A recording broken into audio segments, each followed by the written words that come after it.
Le 6 avril 2021, une journée de beaucoup d'émotions, de joie, mais aussi de grands souvenirs pour l'ensemble des fidèles et sympathisants kimbanguistes disséminés à travers le monde entier. Cette journée marque le premier centenaire de l'Église de Jésus-Christ sur la terre par son envoyé spécial, le prophète Simon Kimbangu.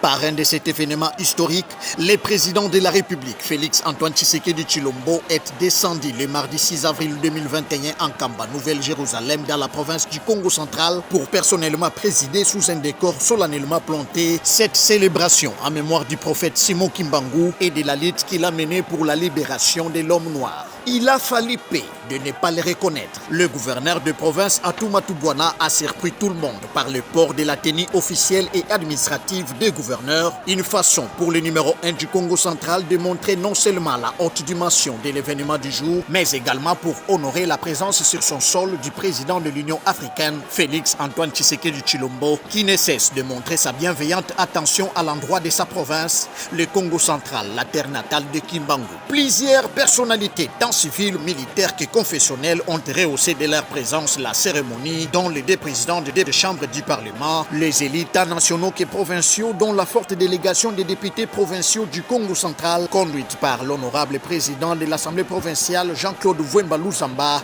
des chefs de mission diplomatiques et consulaires, ainsi que les membres de la famille présidentielle du Congo-Brazza représentant le président Denis Sassou Nguesso empêché. À cela s'ajoute une foule voulue nombreuse, créant ainsi un engouement enthousiasmé sur l'unique ville sainte de la RDC, au point où les autorités religieuses de cette institution universelle ont été débordées par l'afflux des populations et des arrivées imprévues. Prenant la parole, l'institution président de la République a demandé à Simon Bosso et Bahati Lukwebo, respectivement président de l'Assemblée nationale et du Sénat, d'étudier la possibilité de faire d'ici avril une journée chômée et payée sur toute l'étendue du territoire national, et c'est au vu du combat ô combien noble mené par le prophète Simon Kimbangu pour la libération de l'homme noir. Faisant d'une pierre deux coups, Félix Antoine Tshisekedi Tshilombo, qui avait à ses côtés les chefs spirituels et représentants légaux de l'église kimbanguiste et le gouverneur Atumatu Bwana, a inauguré le musée Papa Simon Kimbangu, construit sur fonds propres de l'église, un site historico-touristique qui renfermera à jamais tous les vestiges et autres valeurs de l'église kimbanguiste. Pour la petite histoire,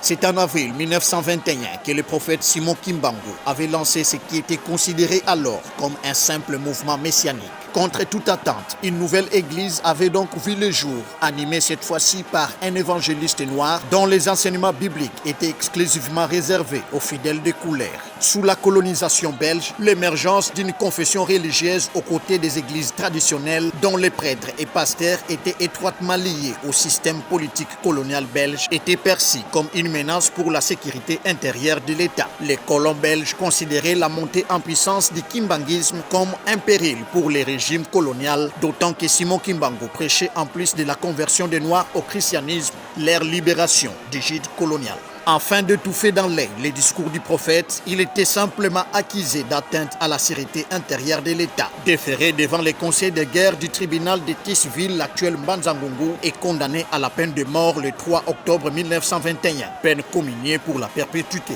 Dans les dessins bien arrêtés de le mettre définitivement hors d'état de nuire, Simon Kimbangu était expédié à Elisabethville, l'actuel Lubumbashi, pour y purger sa peine. Mais hélas, il renda l'âme en 1951, le jour même de la naissance de son petit-fils Simon Kimbangu Kiangani, l'actuel chef spirituel de cette congrégation. À tout prendre, les centenaires du kimbanguisme marquent donc la maturité d'une confession religieuse qui s'est imposée comme une église universelle avec des réalisations palpables au pays, la construction des écoles, universités et des antennes à travers le monde, ainsi que des fermes agro-pastorales enregistrées dans l'actif de l'Église.